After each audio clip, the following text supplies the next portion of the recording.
say thank you very much, guys. I think I'd like to start from here. I'd like to thank our guests, for making the time to come and see us, to come and talk to us.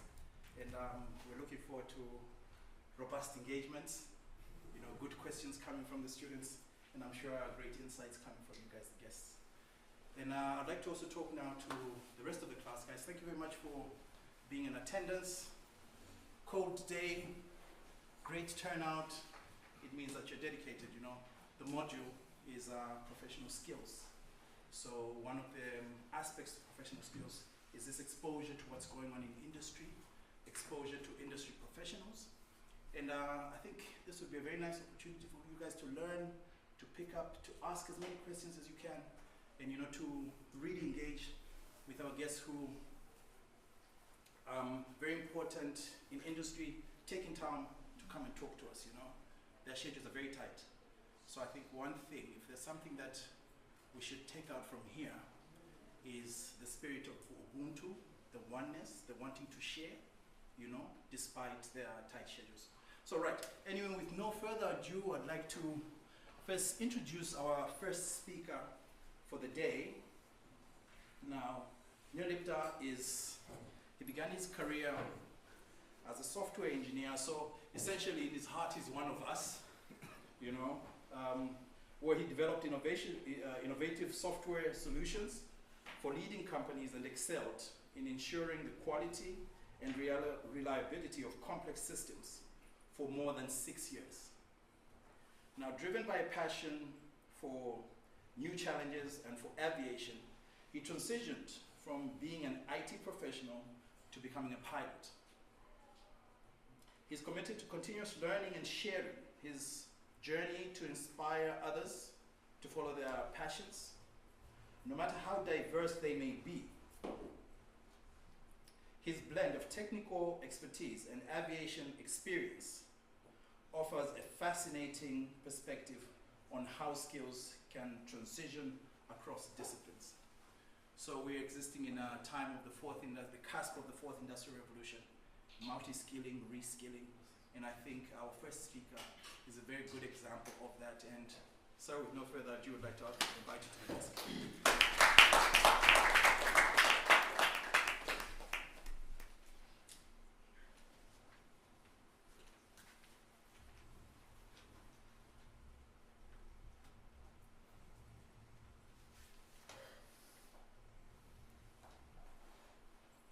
So, good morning everyone. I am Nirlipta Jayprakash. I am a private pilot. Not to the level of Maverick, but somewhere I'll reach till Sully. If you have seen those movies, maybe Top Gun and Sully, anyone can relate. So, I am aspiring to become a commercial pilot so that I can fly for the airlines, maybe fly you from your journey to your destination, land safe, that's it. I'm here to share my story from code to cockpit, as you can see. So it is a journey of my experiences with this transition from code to cockpit has been an ongoing journey. I have been continuing it, I'll be continuing it in the future, and it is a testament of hard work, determination and commitment.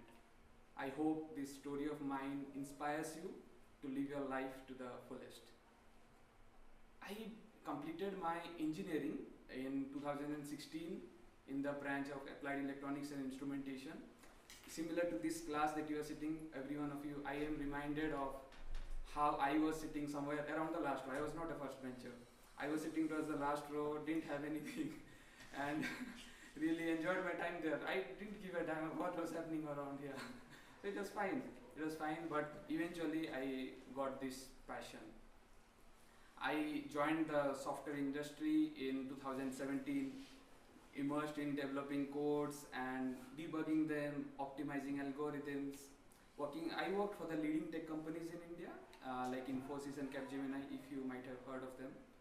And working there really gave me an, what I can say, a very coding skills also. I developed my coding skills, but those skills really transcended into my aviation journey as I implemented those skills in my aviation learning when I am training as a pilot. So apart from that, when I was maybe 5 years after working in the IT, maybe in the year 2022, I got my first experience for coming onto a flight and fly in the air. It was really an amazing experience. I never knew, like earlier I knew about aviation, but I didn't have this insight of what happens and how things happen. But when I took off, soared through the clouds and skies, it was a very different feeling. For example, having a bird's eye view, like looking everything from the top, seeing the ground below, it was so wonderful. And then I knew that I wanted to know more about this field, what it is, how it is, and I want to have this view for life. I was in a job, like software engineering was a very good job, very structured, very stagnant. You go every day 9 to 5, work for your thing, that's very fine. But I felt it lacked a sense of thrill, sense of adventure, where I can, so that's why I decided that no, it's the time I should make the transition. But this transition, as you can say, it was not very instantaneous. It was not very instantaneous. I had to put in a lot of time, hard work, money, efforts, everything, because I was in a very well-settled job, well-paid job. I had worked almost 6 years then in the industry, and it was really very difficult for me to really transition to somewhere where I have to start from zero, give up everything else, invest a lot of money, efforts and everything, and start everything from zero. It was a very difficult task. And the main thing was, in my near and dear ones, I didn't have any contact who was from the aviation background. So this is an altogether new industry. So because of this, I had no one to guide me and tell me that, okay, this is where you should go, this is what you should do. So what I did was I went on to online, searched guides, people, pilots also, contacted with them, talked to them. They really helped me. My captain Pipin Kumar, he really helped me to come along and what to do, what are the steps and everything. So this research really helped me, the contact with him really helped me. And then after that, the next challenge was to the finances, because you all know pilot training is expensive. So you need to figure out the finances, how you are going to approach it, how you are going to go about it. And it needed more than the savings that I had to take in loans, support from family, everything. But at the end of the day, everything worked out together. I finally managed it, and I knew that, okay, now I am going to take the jump. And I took a leap of faith, planning and everything. I took a leap of faith, and here I am at AAA Pilots. AAA Pilots has been really instrumental in my aviation journey. They really helped me train and move ahead, and how I should be. Like, I am really cared for, pampered here in the aviation journey. My instructor is here, Miss Captain Sarisha Sonbadhar. So she has been training me. So I'm really glad to be here. And after as you can see, I worked in the software industry, transitioned to aviation. You might be wondering, like, at this age, at this time, I transitioned to somewhere new. But mind me, these skills that I developed in software engineering really helped me to come along in the aviation field and really implement those skills.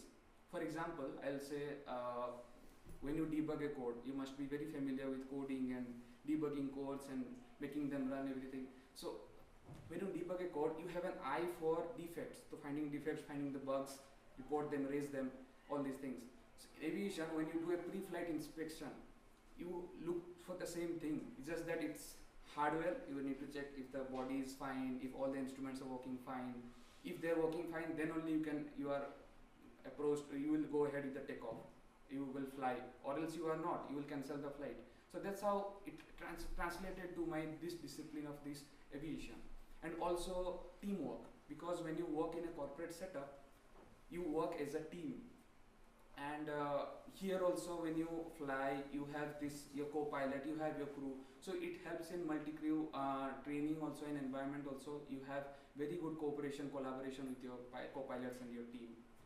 And it has been, those transferable skills are really helpful, and they just flowed seamlessly into my aviation career, and I really enjoyed. I didn't feel like I was coming into somewhere new. I felt like I came with some baggage which really helped me come into this field. Now we'll move on to our the interesting part. You must be curious to know what happens in pilot training, like how we start, where we go, how things happen. So initially you register, because you all seem 18 plus, so you all can apply. You register as a student pilot in any flying club, go there, and then your training starts. Initially you are I remember my student pilot days when I took off in an intro flight, and it was like you are sitting in the control, holding the control column in your hand, and it felt like, okay, you took off, no ground beneath, and it was just an amazing experience. And you are controlling everything. It is turning, it is climbing, it is descending, everything you are doing there. It was such an amazing feeling. So yeah, you as a student pilot, you will start from there. There is ground classes. So there are theoretical exams you need to clear.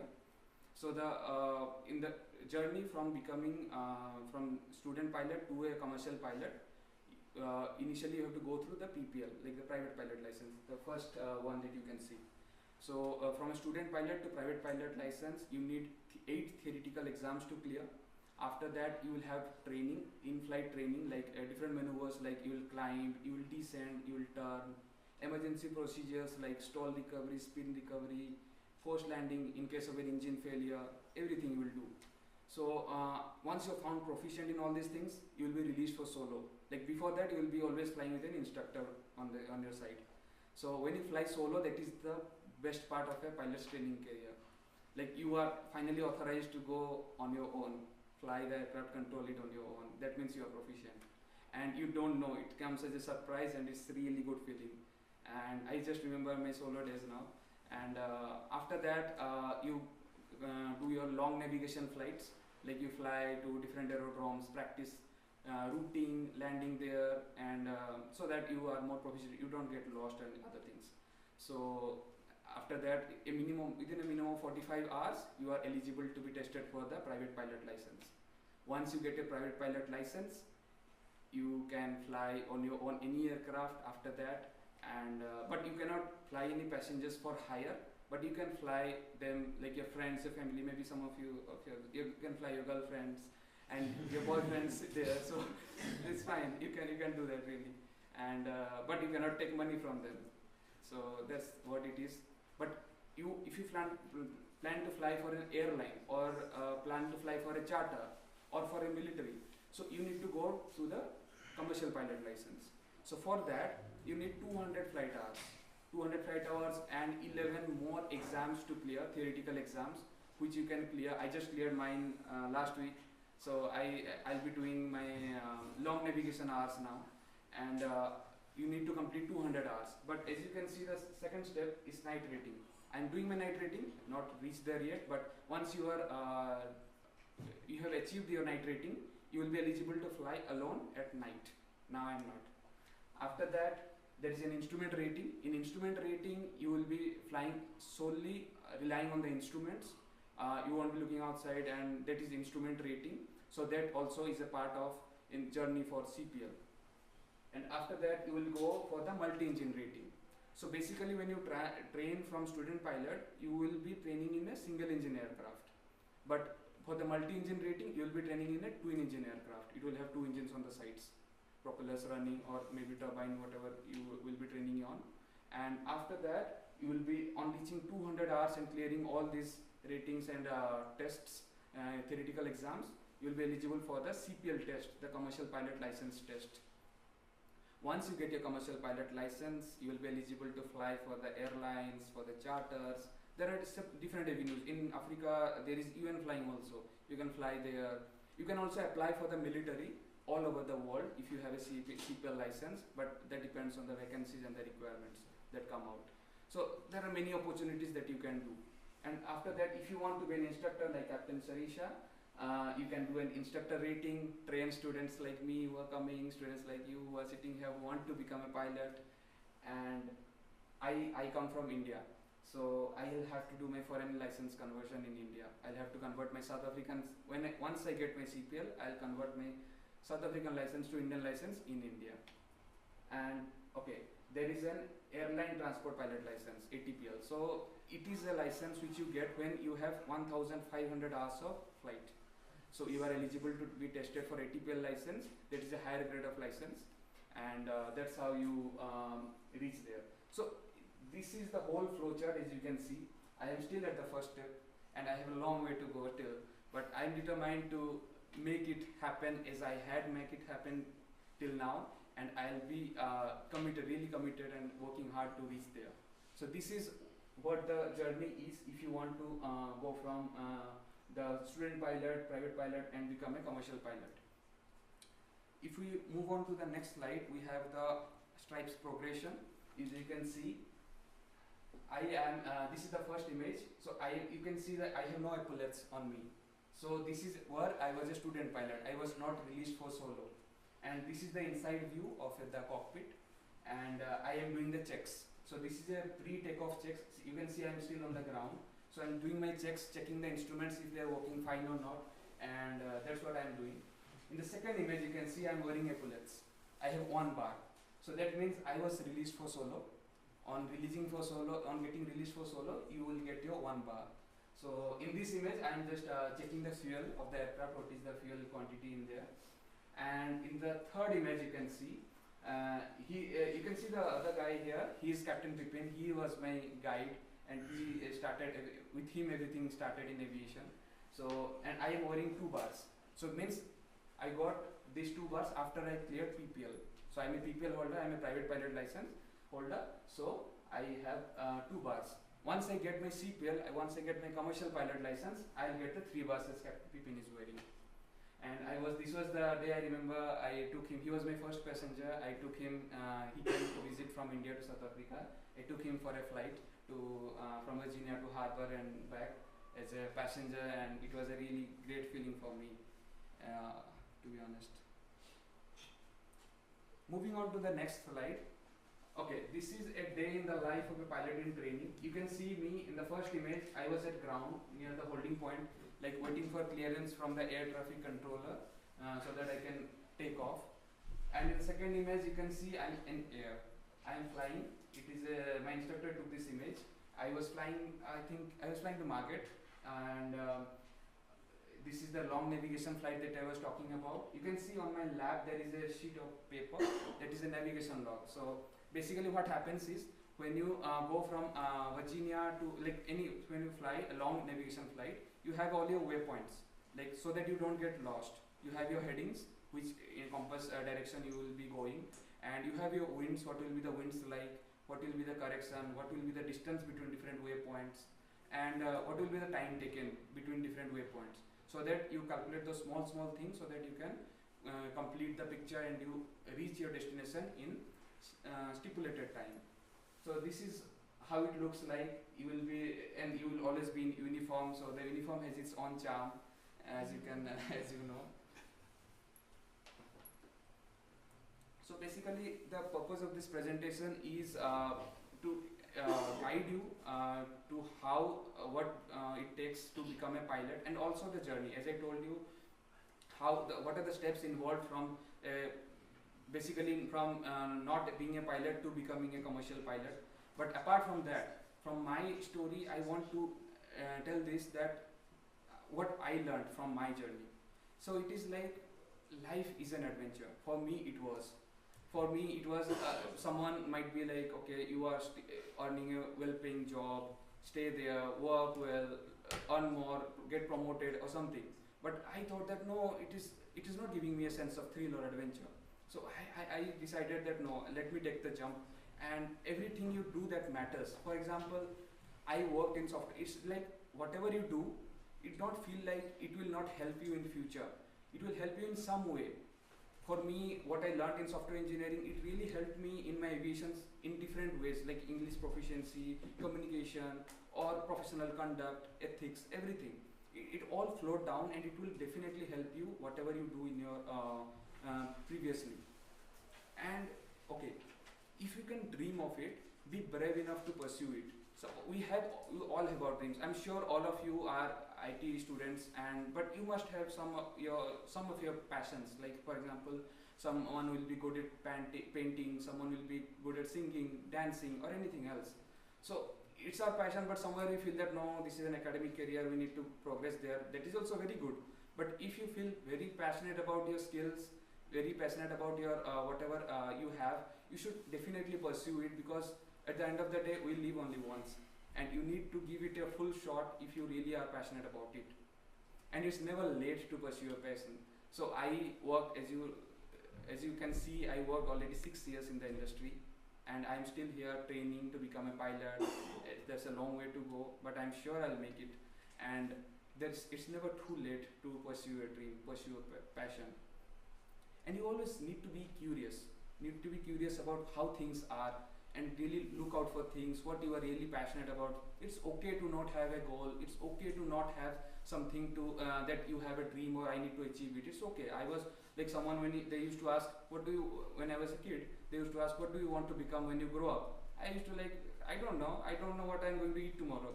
So I want my pizza or my burger. So that's, but you have to answer, because the teacher is asking you. And what I'll say is, whatever the student beside me is telling, okay, doctor and an engineer, I'll say the same thing. So it was the thing, but I didn't know that I want to become a pilot. It just developed few years before, just when I took my first flight. So it's okay to not have an ambition, not have a goal, but someday you will. And when you have that dream, be brave enough to pursue it. And we feel that we can't do it, or we feel that something is a hurdle in front of us. But at the end of the day, we are our own limitations. If we feel that we can cross every barrier that we have in front, we definitely will cross it. So always be brave enough to pursue everything that you dream of, and never think of that anything is a limitation. There is always a way around, there is always a way out. And always seek right guidance. Suppose there is a field that you want to excel in, but you really don't know how to approach it or how to go about it. Always seek the right people, reach out to the right people, and everyone will be happy to help, I'm sure. So always reach out to them, seek the right guidance. I was fortunate enough to seek the guidance of Captain Pipin, my instructor in AAA Pilots, Captain Faisal. They really helped me to grow this far and come this long, and they will be helping me in my future also. So always seek the right mentor so that they can help you give the right guidance. And moving on to the next slide. So this is an aircraft. You see, this is the aircraft that we fly. This is Virginia Airport, and this was a nice weather. And I just remember that when I sit in the aircraft and look at the skies beyond, I feel that there are limitless opportunities ahead of us. So if you have some skills, if you feel that you are constrained in your current career path, my story is a testament that you need to follow your passions, and it's never too late to embrace it. The horizon is always within the reach, and it's up to you to take a flight to your dreams. I am living my dream, and I'll really love you all to live your dreams too. Thank you so much for having me here.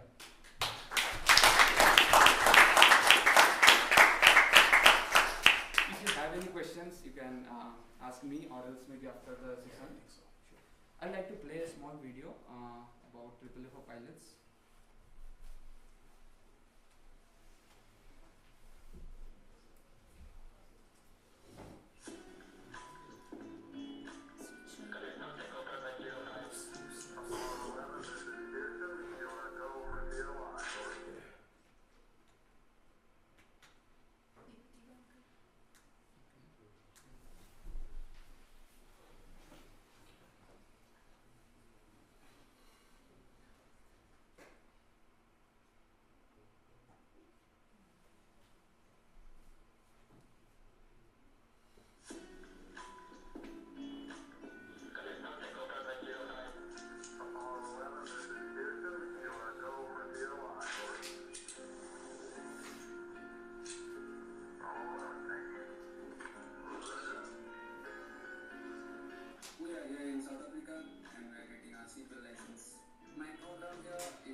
And lots of flying. Welcome to Virginia Airport in Durban. We are AAA Pilots. Our mission is to provide students with a CPL license in just 8 months. We've been flying with the students and been pushing them day and night. We have to study the aircraft, planning, and decision making. Motivation and determination from students makes my job as an instructor very easy. The students are extremely well prepared in the aspect of ground schooling. It makes them to pass the theoretical examination in the first attempt. I believe that that makes up flight training, the best we can get. It's a lot of work, lots of information, but it is going to be good for our future. So this is the video when I got my private pilot license, my pilots.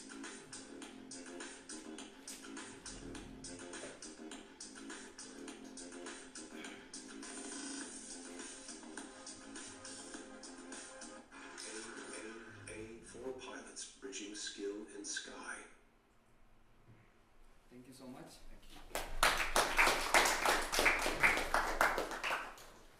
Thank you very much for the presentation. I think what came out for me a lot is the concept, the idea that it's never too late for you, to pursue your dream. And I think what's really also stood out for me is the idea that when you have a passion, when you find that passion of yours, put in everything that you have and chase it, to the limits. So I'd like to introduce our next speaker. Our next speaker is also someone who is one of us as well. Ntokozo. So Ntokozo is a Geography and Environmental Management graduate from UKZN with a passion for aviation. Currently, he's a private pilot license holder and he's working towards a commercial pilot license. Guys, let's welcome Ntokozo.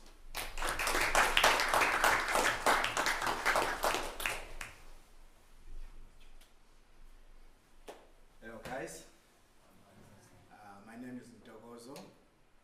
I'm happy to stand in front of you today. To be honest, I didn't prepare much, but I'll just speak from experience. And so I'll say, as soon as I finished my matric, the main thing that was ringing in my head was to become a pilot. How did that came about was I was fascinated to watch air crash investigation, and there are so many things that I would just my mind was curious with so many things that I'm like there are so many things that we can go around to save lives when it comes to air crash investigations. And you're like I don't know if you guys know something that is called terminal velocity. So I was just like, I'm sure scientists or engineers, they can come up with something to save lives using the concepts of terminal velocity. And I think it started from there, but when I was in high school, it was hard for me to apply I only applied in the army, but I couldn't go in. But because environmental management was my second choice, I was like, cool, let me just go to the university and I'll start from there, because sometimes you need a base. Sometimes you can get a detour, but eventually you get where you want to go. So fast forward, university life was fun, and I was sitting in the lane, sometimes sleepless nights, studying. I'm sure you guys know about that, and some of you are yawning already, maybe you were there. But it was fun. Like, I made friends. It was just fun, and after that, I remember on my last semester, I was like, let me apply for, try to find fundings to apply for any funding to be a pilot. And then one of my friends, she actually passed away this year. Her name is Renounce Subramania, and I think she was doing her PhD here in UKZN. And she was like, I'm gonna help you apply. And then I applied and I forgot about it. I got a job as a GIS specialist and I worked there. I was enjoying it. I was having fun, going out to the field, picking out coordinates and all those things. And one of the day I was sitting in an office, boom, there's funding to go and do my aviation, to become a pilot. I was like, I'm definitely taking it.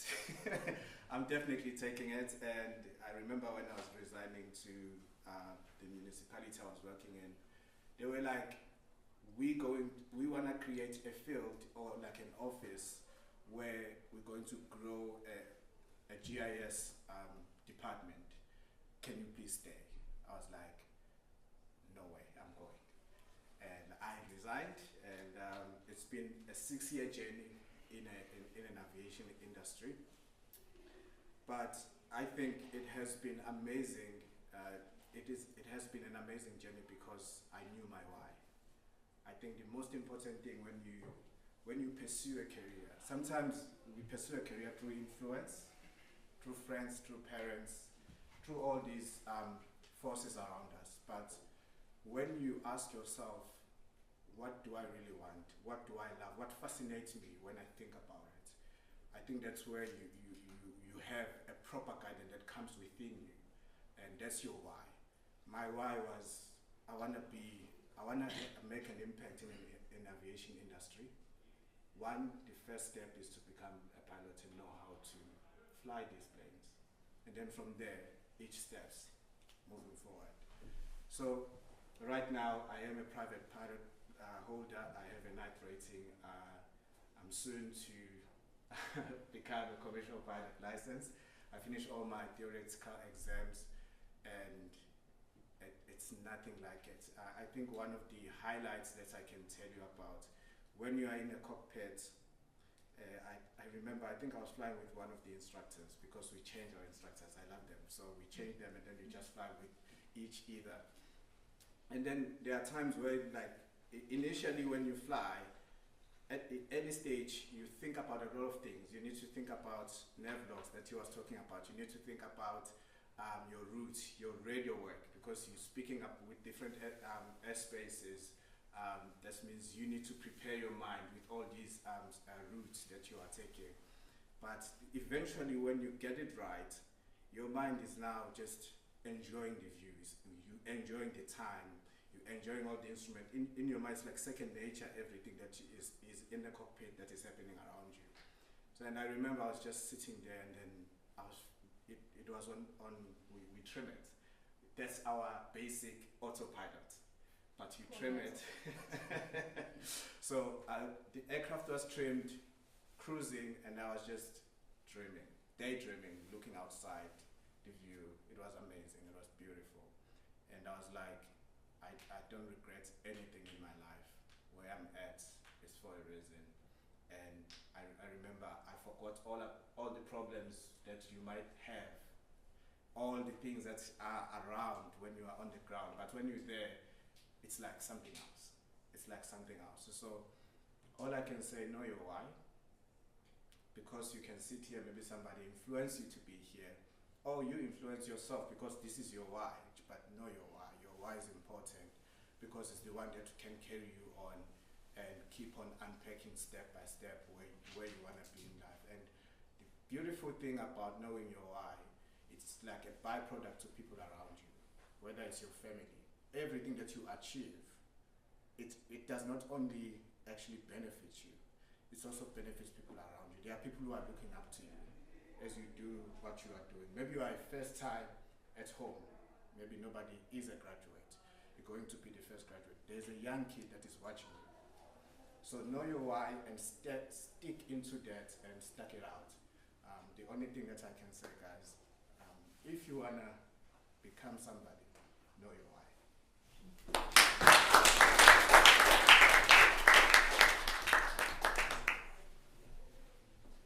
So thank you very much, Ntokozo, for that presentation. I think it's, the idea of knowing your why really resonates with me, and I think what's most important, what I pick up from this conversation, is also the idea that, we always face challenges in life, and it's always important to push through those challenges. So, there's a saying, they say that, we save the best for last, but in this case, all of them are the best. So let's take now the best of the best, I suppose. So I would like to bring on Sarisha, and Sarisha is a trailblazing female pilot, qualified, commercial, multi-engine, instrument rated, as well as instructor rated pilot with a passion for soaring to new heights. She has 10 years of aviation experience and has logged many hours of flight time. Now she is a role model for women in the aviation sector, inspiring the next generation to take the skies and helping them achieve their dreams. Ladies and gentlemen, let's welcome our next speaker. Let's welcome him.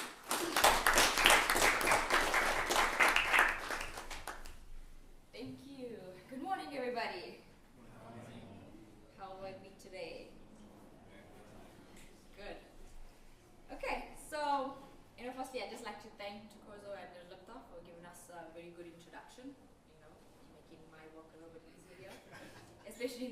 Nirlipta here. He gave us a very good introduction to aviation and what pilot training is all about. He explained everything thoroughly. You know, this is a future instructor in the making, you know. So, you know, something I just also like to mention about him, Nirlipta is here on a fast track program, you know. So, basically what that means, he's here to get his commercial license between 10 months to a year maximum. He's already here for 8 months.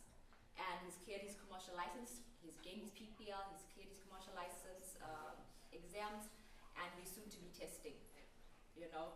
So something to take away from that, I would say, is, you know, having good discipline, being motivated, having the correct mindset, you know. Anything is achievable. You guys might be feeling a bit lost, not knowing what you want to do, where you're going to go, and it's okay, that's more than okay. You know, we've all been through that, we all went through these phases, not sure what we're going to do, where we're going to go, but when you do find that dream, when you do find that goal, don't let yourself hold you back. You know, you are your own worst enemy. As long as you have the good mindset, the correct mindset, and you're willing to work for it, it's achievable. Okay, so let me actually start with what I wanted to say. Okay, so firstly, I'd just like to thank everyone for gathering here today. I am deeply honored to share my journey with you, a journey that has both been challenging and exhilarating, filled with determination, growth, and the relentless pursuit of your dream. So from a young age, I was captivated by the skies. My first encounter was going to the Virginia Air Show with my family. I'm not sure if you guys are familiar with that. Anyone's been to it? Okay, yeah, we actually just had one like a weekend ago. Okay, so watching the aircraft soar above, I felt a profound sense of wonder and admiration. At the time, the idea of becoming a pilot was yet to be born. So during high school, grade 9 to be exact, that's usually the year most of us are deciding what we're going to be doing with our life, what subjects we're going to be choosing. Okay, so one evening my family and I had went to the harbor to see off the Queen Mary cruise ship. Are you familiar with that? Which is the biggest cruise liner. Okay, so I watched in awe as the port helicopter transported the ship's captain and lowered him onto the deck. I watched the entire port operation in amazement, and you know, it was really something different, something I wasn't used to seeing, something I wasn't exposed to. It was during this time that my mom, you know, planted the seed of becoming a pilot to me, which I am really grateful for. It was a career path that I would never have thought of by myself, or it was not possible if it were not suggested to me, you know. So if it was me on my own, it's not something I would have comprehended was possible unless someone, or specifically my mom, you know, thank God for her being so forward thinking and, you know, open-minded, that for suggesting something like this to me. So the timing seemed perfect as I was about to choose my high school subjects for my possible career path. The next day I dove straight into researching and fell down the rabbit hole of aviation and becoming a pilot. By the end of it, I was so sure and certain that this is what I wanted to do. And so a dream was born, a dream to become a pilot. After all the research, I concluded that my biggest challenge I would face would be funding. As with most student pilots, that is our worst fear. So the idea of becoming a pilot then seemed like a distant dream, but it was a dream that persisted and grew stronger over time. Once I reached matric, I knew it in my heart and soul that this is what I was meant to do. I had that conviction. I knew this is what I want to do. I'm not turning back. I don't want to look at other options. Even though I had my parents guiding me, okay, maybe you should have a backup choice. Maybe you should have a third choice. Yes, I did have those things, but I knew it in my heart, this is what I wanted to do. I was not taking no for an answer, and that's what I chose to do.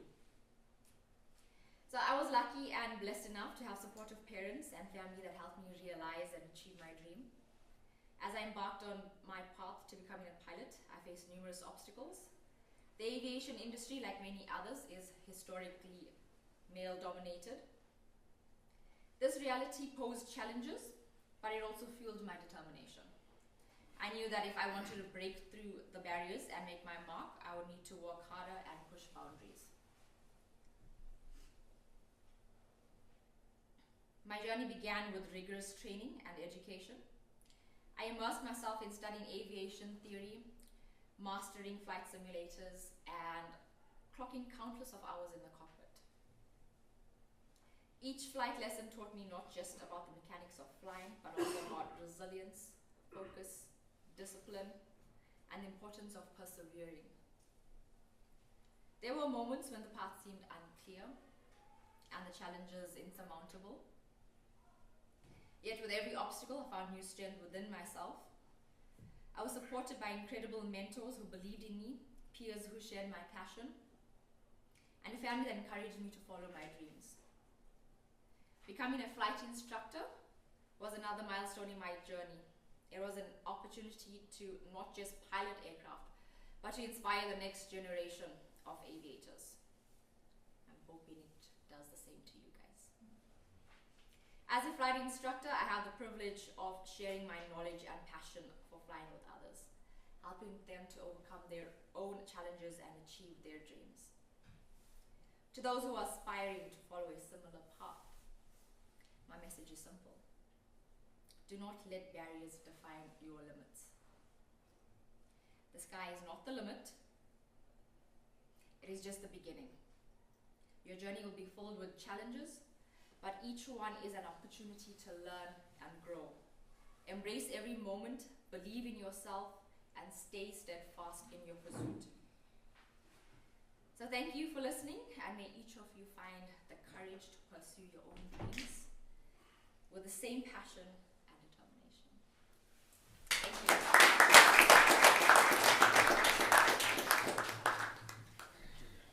Thank you.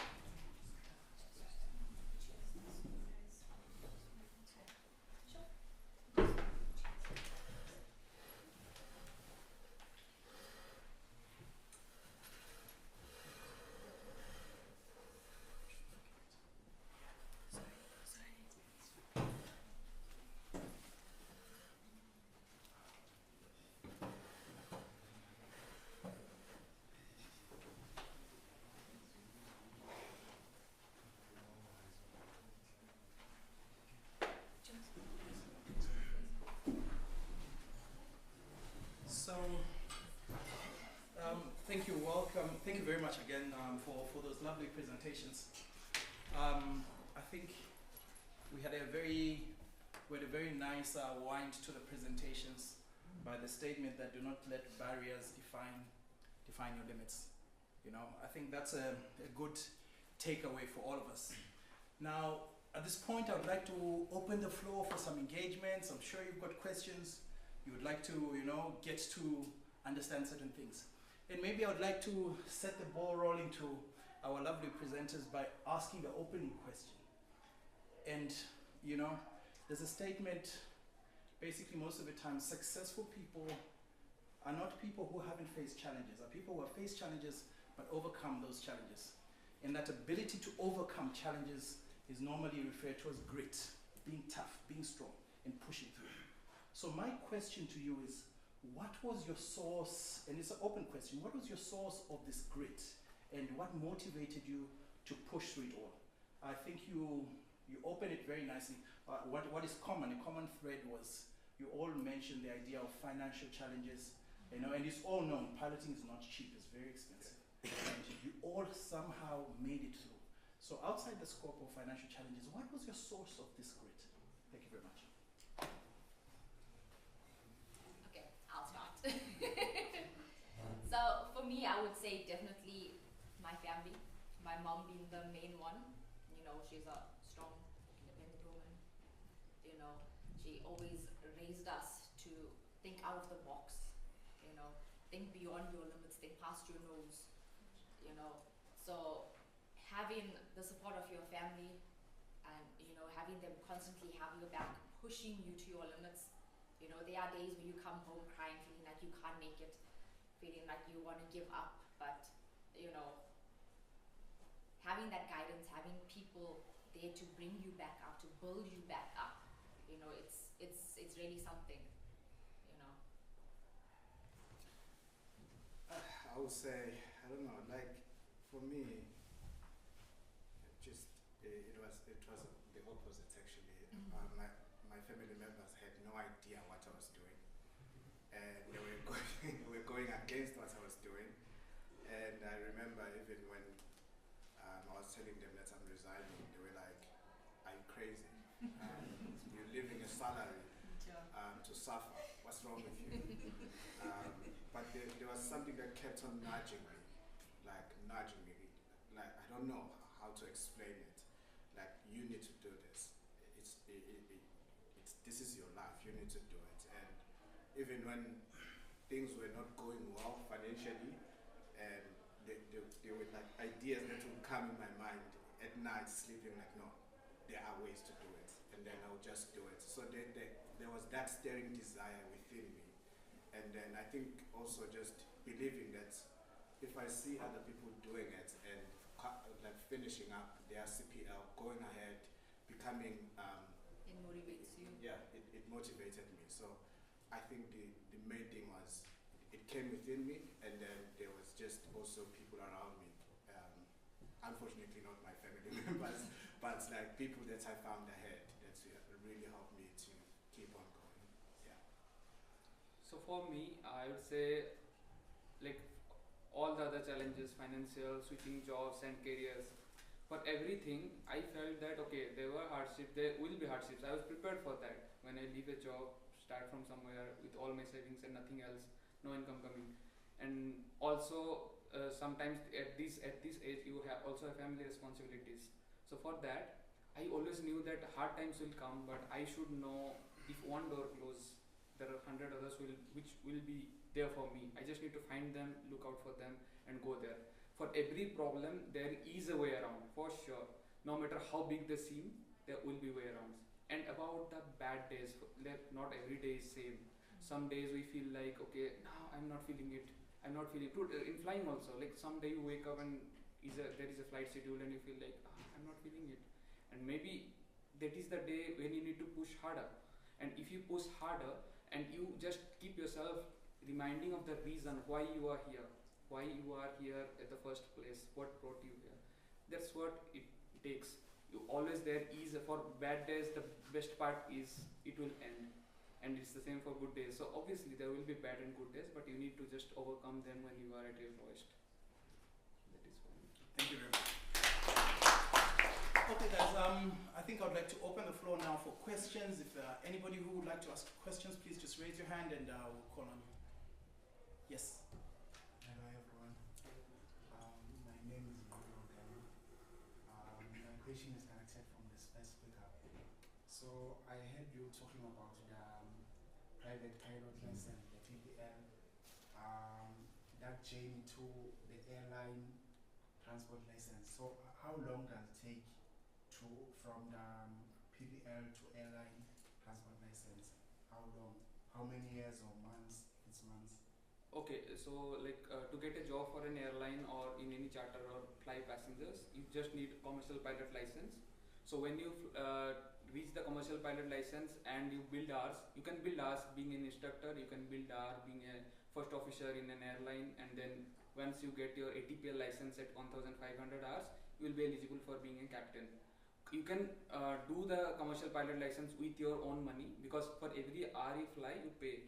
So if you put that, because from 200 to 1,500 it is 1,300 hours, you need to pay that much of amount. So it doesn't make sense to like pay out of that your own pocket. It's better to join as an instructor in a flight club or work for an airline. And from student pilot to commercial pilot, I am here for a fast track program. So I will be finishing it within 10 to 11 months time frame.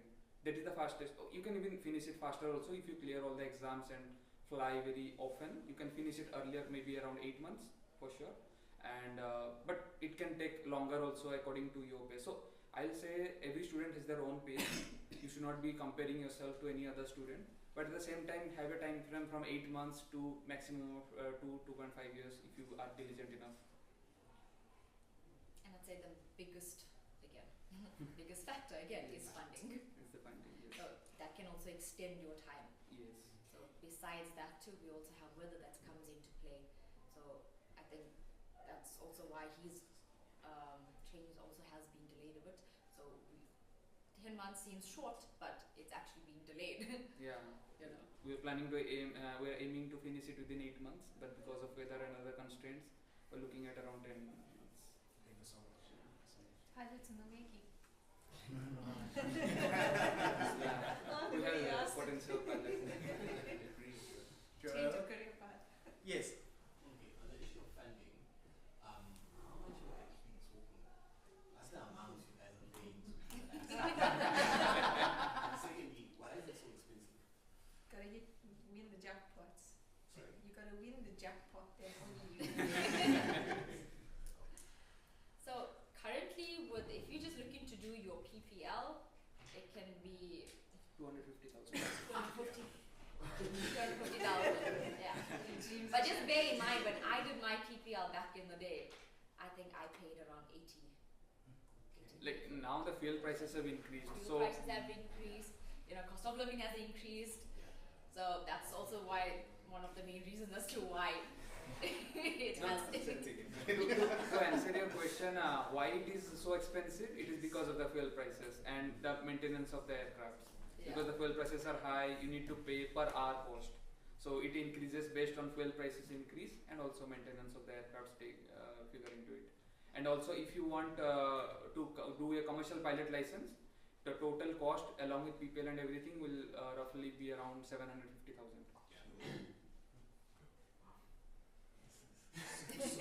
So would it go to follow that if you did this course in a country where fuel is cheaper, it would be cheaper? Yes. Yes. Yeah. Definitely.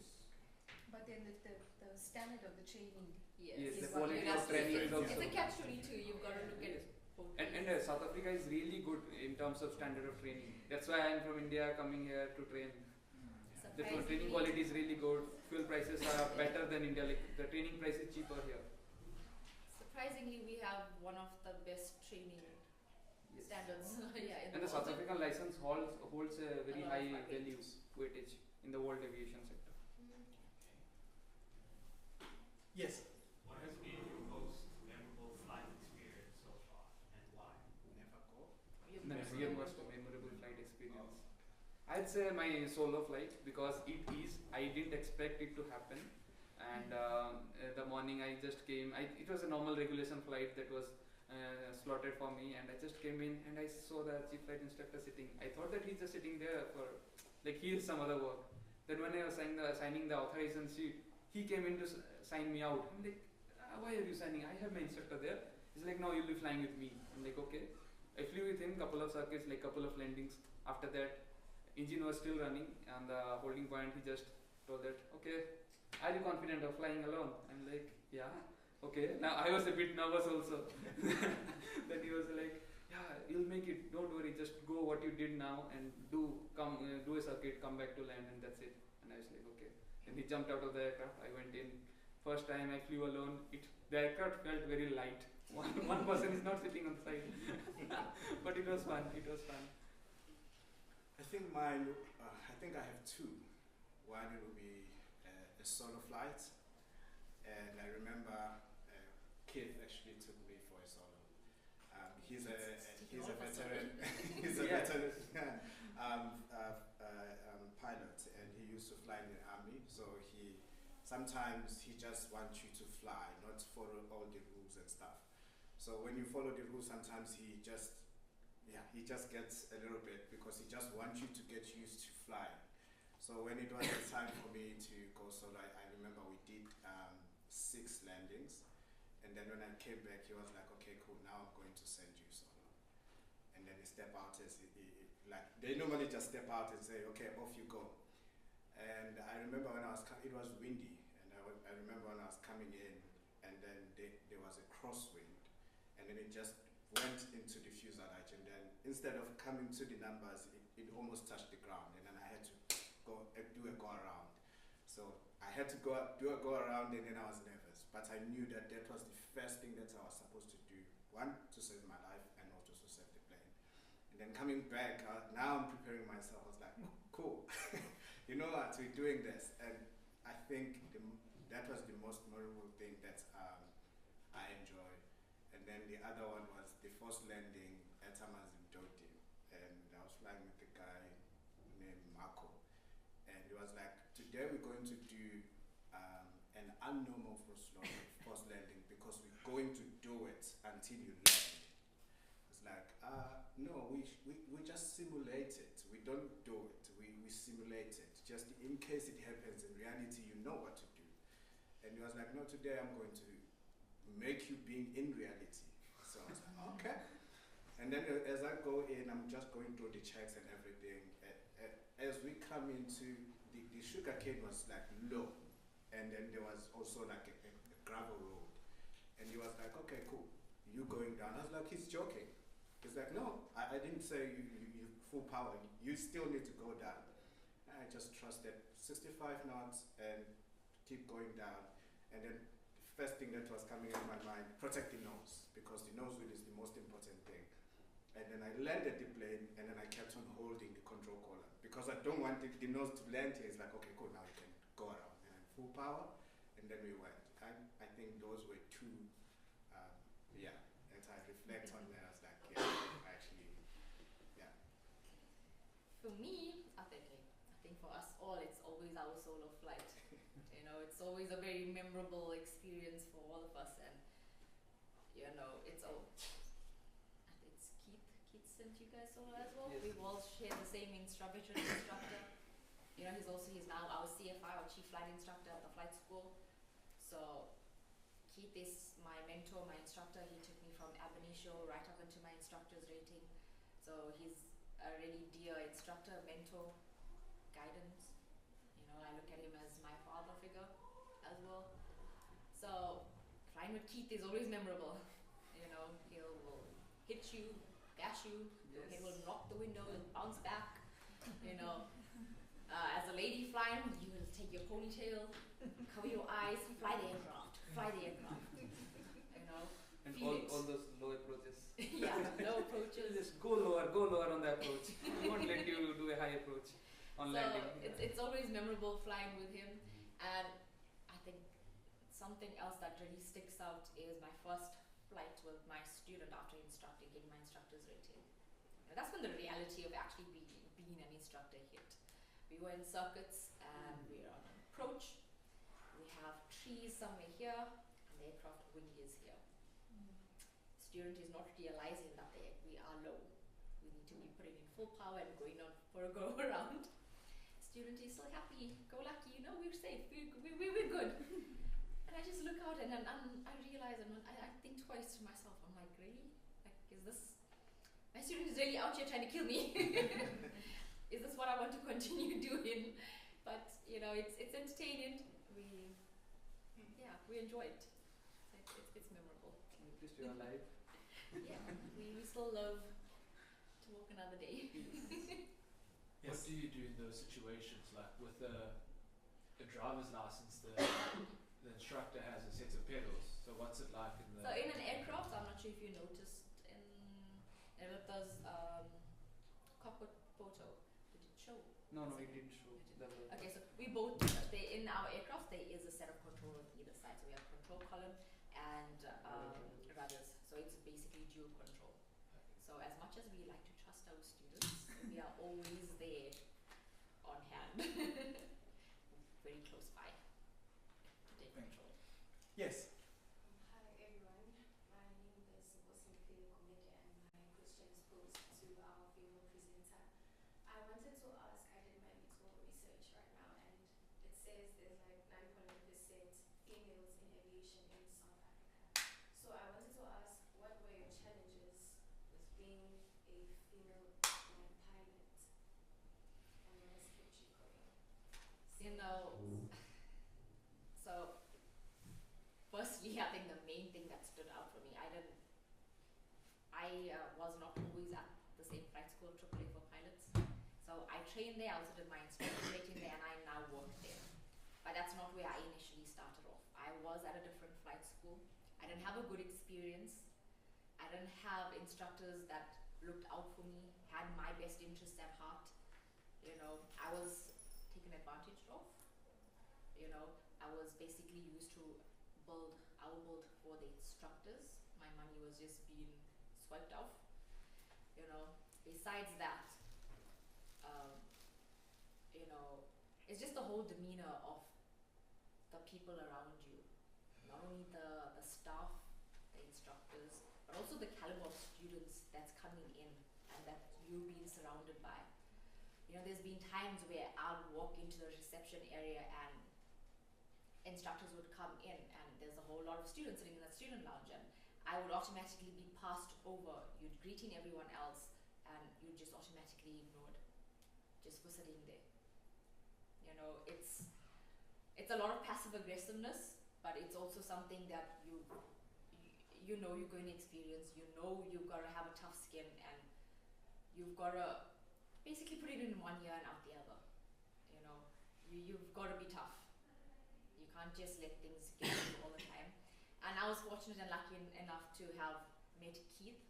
And you know, you find your one person in your aviation career, in your industry. You find that person and you hold them dear, you hold them close, and you trust them. And that is how you get through things. Okay, so the females sitting in this room who are going into IT, remember that's going to be your experience as well. Okay? Because currently IT is still very male dominated. So her keywords there were, you gotta have a thick skin. If you don't have that thick skin, you're going to be bashed around. Any other takers? Yes. Oh. Hi everyone. Yes. My name is Samuel Pingansi. So my question is centered around the demand for the pilots. How have you seen the demand for pilots over the last years, and how like what do you foresee? Like what are some of the trends that you foresee in maybe like 4 to 5 years from now? Like the demand for pilots, looking at things like automation. Will we be in a point whereby planes are able to fly themselves? So the planes definitely fly themselves for sure. You must have seen in the movies, set on the autopilot, it goes, set all the headings, all the destination and routes, they go. That does happen. Now planes have the capability to auto land as well. It's fine as long as, but it's all, automation is still there, automation is needed, but at the same time you need real pilots who know in case the system is not operating as expected, you need to take over the controls and you need to fly that plane. You still need human intervention. You need human intervention there. And about the demands that you talked about, I'll say about this, before the COVID, pre-COVID, there was normal demands. In the COVID years, you might have noticed the demands went down, air travel industry totally shut off. After COVID, there is a huge boom in the aviation sector. And you must have heard about the news of different airlines, especially in India and other parts of the world as well. They're ordering multiple jets. Like I remember Air India did around 500 jets order, which will be delivered in the next 10 years. And there will be, like Indigo ordered 600 more jets. American Airlines also, and European Airlines also, they ordered multiple number of jets with Airbus and Boeing. So on an average, a single airplane, passenger airplane, needs 12 pilots, like multiple sectors basis to fly. So just imagine if an airline is ordering 1,000 jets, it needs 12,000 pilots to fly those planes in different sectors.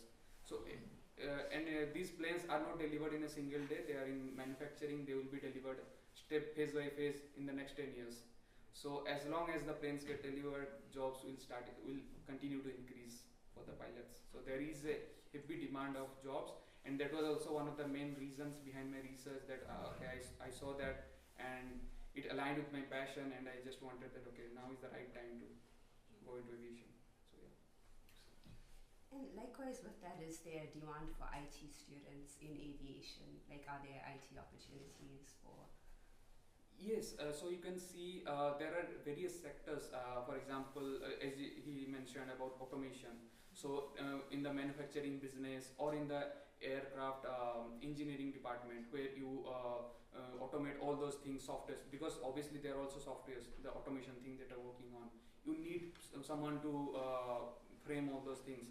Like I was working in Capgemini, there was a project for Air France as well. So like you need to monitor those and update those softwares. IT is needed. IT is very relevant in aviation. And there are other sectors as well, like you can become an air traffic controller also, and many different diverse opportunities. You just need to look for all those chances and opportunities to get into, not just like being a pilot, because pilot is a very good job, but along with that every other job is very good and very responsible jobs. Like the air traffic controllers, they have, if someone is very good in coordinating stuff, so you will be very good in the air traffic controller, because they are responsible for the safe flight and coordination of distance between each flight, so that there are no traffic accidents. So there are diverse opportunities. You just need to look for them. Okay, I think, you know, in recognizing one of the things that you have taught us is, you know, pilots, they count hours, and the hours matters a lot. So I think we'd like to wind up now and let them use the hours where they need them. Maybe let's take one question just to wind up, and we'll give our thanks. Any question going?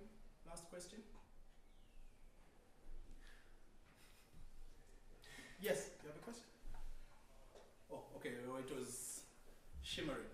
No, just like maybe I would like to ask. Yes, please go ahead. Anyone who wants to ask nothing, you can close it, yes? Another question that I have is based on, it's based on these emerging technologies, for example, like blockchain technology. What are some of I just want to understand the aviation industry in terms of how do they approach using this emerging blockchain technology? Yes, just. No, I don't have much insights on that part. Because it's not really part of Yes. they don't even have to do engineering to get into pilot unless you want to answer that. No. Yeah, about blockchain implementation in aviation, I'm not much versed with that. Maybe I'll look into that and get back. Okay. Thank you very much, guys. I think let's wind it up here. Again, I'd like to pass just to say thank you. University tradition, and also organized by our awesome coordinator for the program, for this particular program. I think we would like to share a few parting away gifts. So we'd like to ask our fellow students who are going to help us in parting away with the gifts.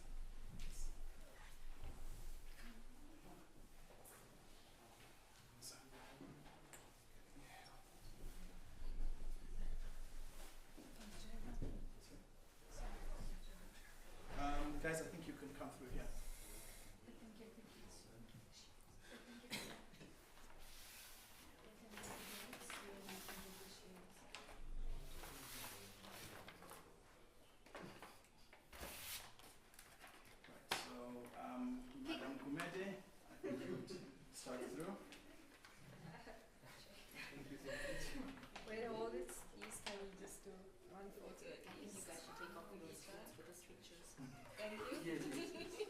Show your stripes.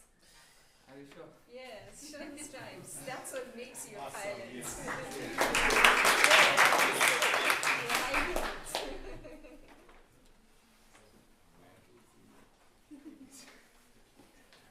Gotta show the stripes. Okay, one at a time. So let's do the first one. Look at the camera. Okay, next one.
try to do group photo.